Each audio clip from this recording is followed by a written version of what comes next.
La sélection librairie du mois de juillet.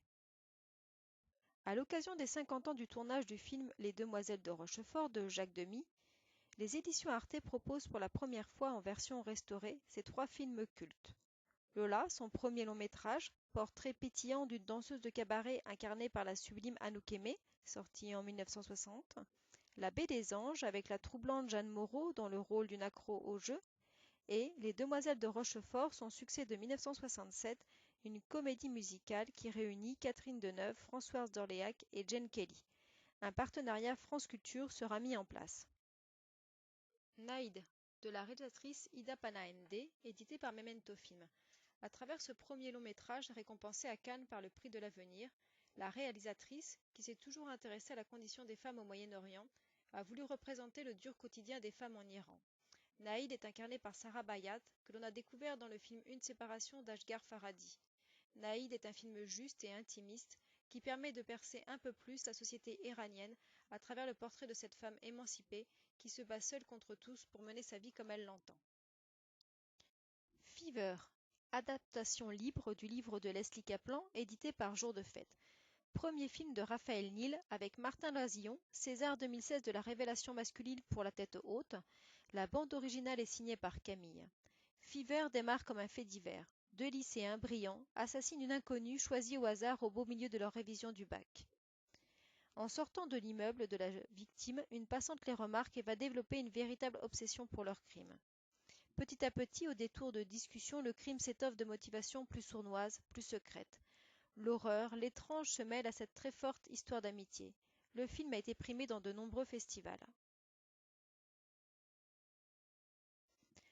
La route d'Istanbul, édité par Blackout. Film de Rachid Bouchareb, réalisateur des films Indigènes, Hors la loi ou encore La voix de l'ennemi. Si le réalisateur s'empare d'un phénomène d'actualité, celui-ci lui inspire un récit épuré, étroitement centré sur le personnage solitaire d'Elisabeth, cette mère qui voit sa vie basculer lorsqu'elle apprend par la police que sa fille unique de 19 ans est en route pour rejoindre la Syrie. Le film a été diffusé sur Arte et un plan média presse tel que Le Monde ou Elle sera mis en place à la sortie du DVD. A Second Chance de Susanne Bayer, réalisatrice de Revenge, Oscar du meilleur film étranger, édité par Baca MBO, thriller danois avec Nicolas Coster-Waldau de la série Game of Thrones, ce film aborde la notion de parentalité à travers la vie de 2 couples diamétralement opposés, en s'attardant plus particulièrement sur la figure maternelle. Avec A Second Chance, la réalisatrice dresse une histoire à mi-chemin entre le drame et le thriller. On y retrouve la marque de fabrique de Susanne Bayer, les relations autour de la cellule familiale. Ce film a reçu le prix du Festival international policier de Beaune. Los Hongos, édité par Blackout, est à la fois un film et un documentaire sur la réalité de la vie de 2 adolescents en Colombie. À travers des personnages non professionnels, ce film nous montre la vie de ces adolescents, un peu perdus, qui luttent pour leur survie, leurs rêves, leur liberté d'expression, et ce en dépit du contexte économique du pays. Le film a reçu plusieurs récompenses, dont le prix spécial du jury au Festival de Locarno. Finding Fela, documentaire de Luminor Éditions réalisé par Alex Gibney. Ce documentaire nous raconte l'histoire de cet artiste engagé contre la corruption, la dictature et le pouvoir des multinationales de son pays, le Nigeria. Très populaire auprès des laissés-pour-compte des ghettos de Lagos, Fela Kuti s'est servi de la musique comme d'une arme pour brosser un sombre tableau des mœurs sociopolitiques. Fela Kuti allie le jazz et la soul aux rythmes locaux, le juju ou le highlife qui donnent naissance à l'afrobeat. Sa popularité s'étend bientôt au-delà des frontières du Nigeria et l'afrobeat deviendra un phénomène mondial. À l'occasion du 200e anniversaire du naufrage de la Méduse, sort en DVD le docu-fiction d'Hervé Jouon, le véritable histoire du radeau de la Méduse, édité par Rimini Éditions. C'est une enquête sur le terrible fait divers qui fut à l'origine du célèbre tableau de Théodore Guéricault, Le radeau de la Méduse. Le documentaire fiction raconte l'histoire d'une métamorphose, celle d'un fait divers, les plus dramatiques de la marine militaire, en un des chefs-d'œuvre les plus percutants de la peinture française. La gueule du loup, documentaire de Jérôme Ségur des éditions Z. Ce film n'est ni un documentaire animalier, ni un film militant. On y rencontre au sommet d'une montagne ou au cœur d'une forêt des personnages hauts en couleurs, passionnés et passionnants. La caméra est à hauteur d'homme, elle filme les colères, les passions, les émotions, les déchirements. C'est un film qui parle de l'homme, de son rapport au changement, à la nature, à l'autre, à lui-même. Nashtun, la cité maya oubliée, des éditions Z. Documentaire diffusé le 19 avril sur Arte.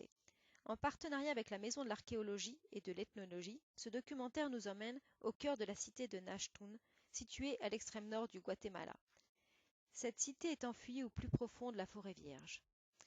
Depuis sa découverte en 1922, aucune expédition sérieuse ne s'y était rendue pour la fouiller. Pour la première fois, une équipe internationale de scientifiques va nous faire découvrir sa cité mystérieuse et nous fait voyager à travers les rites mayas et la faune guatémaltèque. Richard III, édité par la Compagnie des Indes.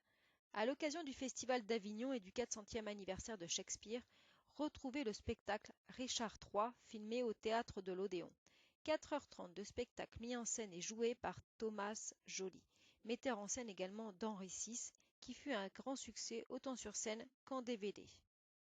La Bible animée est le premier dessin animé d'une série sur l'histoire des personnages de la Bible. Les éditions Anteleki sont spécialisées dans la transmission de la tradition biblique de façon moderne pour les grands et les petits.